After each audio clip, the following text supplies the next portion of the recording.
So let's talk about life after matric. The journey of young adulting, of course, starts, and I bet many are looking forward to that. I'm sure careers have been chosen already, but there are many who still cannot access further education. Let's talk a bit about this and life after matric. Dr. Simangele Mayisela, who is a senior lecturer at the Educational Psychologist in the Department of Psychology at Wits University, joins me now live.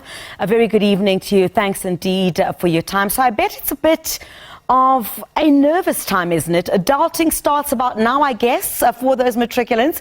I guess finding a space too, also to further your education, is a first nightmare right now. Yes, it's true. Good afternoon, Griselda, and good afternoon to the viewers. Yes, indeed. Let me first start by, congratulations this cohort of matriculants who made it through in very, very difficult times in human history. They really have made us proud. But then there's life after making it in matric. Yes, there are those learners who, at this stage, they haven't found any place in higher education or in the programs that they have planned to get into for different reasons, of course, which is where that learner or that student should start in analyzing why I didn't get a place in a program in higher education. First of all, did I receive adequate marks for me to be able to enter that program? If not, then the next process would be to think about, do I really want to be in this program? Mm-hmm. Is there any other alternative? Is there any other area of interest in which I can have access into at this stage? Considering certain factors, yes, like, do I have adequate resources to enter that program? Do I have finances? Do I have all the support that is required for me to gain entry into that program?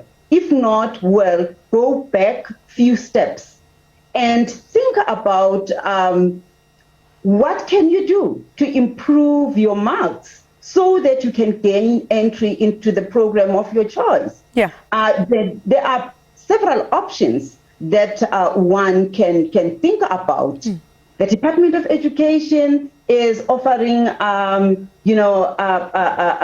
matric, yes, programs such as finishing schools for those who did not manage to do well at all, and also additional classes for those who need to perhaps do one learning area or one subject for them to be in a position to gain entry into a program of their choice.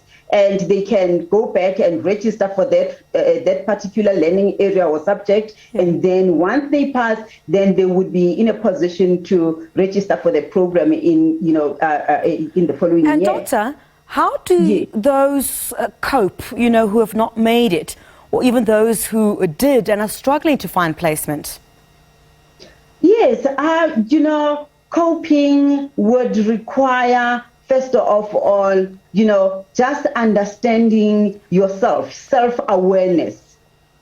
Just observing any changes that you are experiencing, your physiological changes, which may be related to anxiety, because, when you have planned your life and your family and your friends and everyone else who's around you, they are looking forward to see you getting into that program, and you find yourself not being able to achieve that.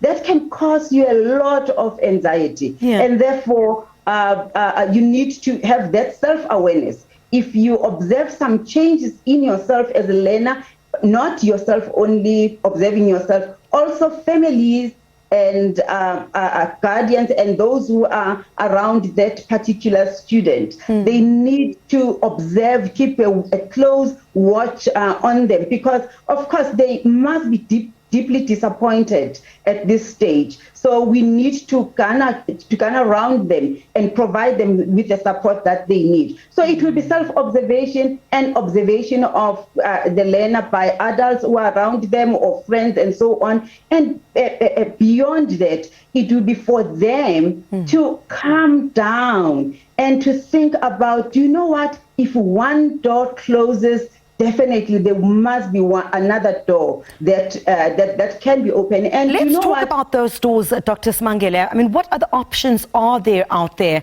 Those who are more in the urban setting might have an idea of where to go and knock, where to look.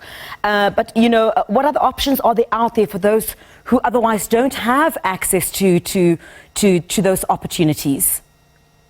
All right. First thing, one has to think about, what are the conditions in terms of your home environment? What are your greatest needs at this point in time? If, of course, financially, they are dire needs, at this stage, the first thing would be to think about, you know what, I need to have to do an activity that would earn me an income that would be able to assist me to be able to have further education and gain entry into the program that I had planned to get into, instead of just being at home and not doing anything about that situation. But then we do understand that, this kind of a situation can cause some sort of immobility, but then one would need to look around, and another place that the learner would need to look into is to approach TVET colleges.